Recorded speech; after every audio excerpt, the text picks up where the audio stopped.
Știți ce este psihologia întunecată? Sună intrigant, nu-i așa?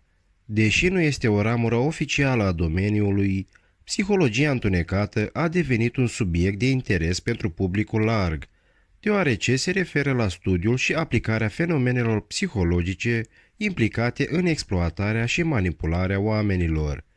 Și deși conștientizarea acestor tactici este esențială pentru a ne proteja, este la fel de important să recunoaștem că nu toți cei care folosesc strategii psihologice o fac cu intenții răuvoitoare. De fapt, multe dintre fenomenele pe care le vom descrie aici au fost descoperite în cadrul unor cercetări care au ca scop o mai bună înțelegere a unor cazuri izolate de comportament uman deranjant și utilizarea acestora pentru reforme sociale. Acestea fiind spuse, haideți să aflăm câteva trucuri de psihologie întunecată pentru a fi conștienți sau pentru a ne proteja mai bine împotriva manipulării. Gândire de grup. Această teorie a fost elaborată de psihologul social Dr. Irving Janis în 1972.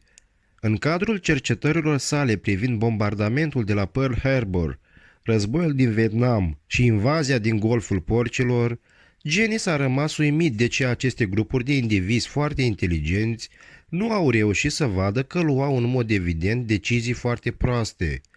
El a descoperit că majoritatea oamenilor au o prejudecată cognitivă atunci când se află în grupuri unite, care îi determină să accepte un punct de vedere sau o concluzie care reprezintă consensul perceput al grupului, indiferent dacă ei înșiși cred sau nu că este adevărat sau corect. Recunoașterea influenței gândirii de grup ne poate ajuta mai bine să ne menținem autonomia și să contribuim mai eficient în cadrul grupurilor. Supunerea față de autoritate. Ați auzit vreodată de faimoasele experimente de supunere ale lui Stanley Milgram? Adesea considerat ca fiind unul dintre cele mai lipsite de etică studii psihologice și la care se face referire pe scară largă în psihologia întunecată, Milgram a urmărit să studieze supunerea față de autoritate, examinând cât de departe ar merge oamenii în a se supune autorității dacă aceasta ar implica rănirea unei alte persoane.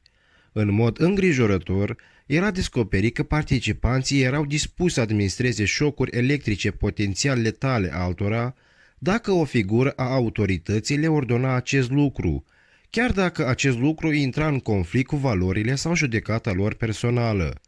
Așadar, înțelegerea factorilor care influențează obediența față de autoritate poate ajuta la protejarea împotriva urmării orbești a directivelor neetice sau manipulatoare. Efectul spectatorului. Efectul spectatorului este un fenomen social prin care indivizii sunt mai puțin dispuși să ajute într-o situație de urgență când sunt prezente alte persoane. Potrivit psihologului Kendra Sherry, această împrăștiere a responsabilității are loc deoarece oamenii presupun că ceilalți vor acționa, ceea ce duce la inacțiune și la o probabilitate redusă de asistență. Manipulatorii pot exploata efectul spectatorului prin crearea unor situații în care indivizii ezită să pună la îndoială sau să conteste comportamentul manipulator, presupunând că altcineva va aborda problema. Dar înțelegerea efectului de spectator poate încuraja implicarea proactivă și le poate da oamenilor posibilitatea de a rezista colectiv la manipulare. Bombardament al dragostei, sau cum mai este numit love bombing. Psihologul dr. Aleina Tiani definește bombardamentul dragostei ca fiind o manifestare intensă și copleșitoare de afecțiune, atenție și admirație, folosită pentru a stabili controlul și dependența. Inițial, manipulatorii își copleșesc țintele cu afecțiune și complimente, dar în timp le devalorizează și le critică pentru a le diminua stima de sine și a le încuraja dependența de manipulator. Recunoașterea tiparului de bombardament al dragostei și devalorizare poate ajuta la eliberarea de relațiile toxice și manipulatoare. Inginerie socială. Ingineria socială este o tehnică de manipulare psihologică folosită pentru a înșela persoanele prin exploatarea încrederii, credulității sau dorinței acestora de a-i ajuta pe alții. Aceasta implică adesea alterarea identității, înșelăciunea și manipularea normelor sociale pentru a păcăli oamenii să divulge informații sensibile sau să efectueze acțiuni în beneficiul manipulatorului, la fel ca și modul în care Ted Bundy și-a ademenit cele mai multe dintre victimele sale. Pentru a vă proteja, fiți precaut în fața cererilor nesolicitate, verificați identitățile și intențiile și mențineți un nivel ridicat de scepticism, în special în interacțiunile online. Persoasiune manipulativă. Persoasiunea manipulativă presupune utilizarea unor tactici înșelătoare pentru a influența gândurile, emoțiile sau comportamentele cuiva în interes personal, adesea fără ca persoana respectivă să fie pe deplin conștientă de acest lucru. Ryan Mace, psiholog și cercetător la Harvard, explică faptul că manipulatorii folosesc diverse tehnici, cum ar fi apelarea la emoții, crearea unui sentiment de urgență, răspândirea de informații eronate, propagarea fricii sau folosirea lingușerii pentru a influența indivizii în avantajul lor. Este esențial să ne dezvoltăm abilitățile de gândire critică și să punem la îndoială motivele din spatele tacticilor persuasive pentru a evita să fim manipulați, spune Mace.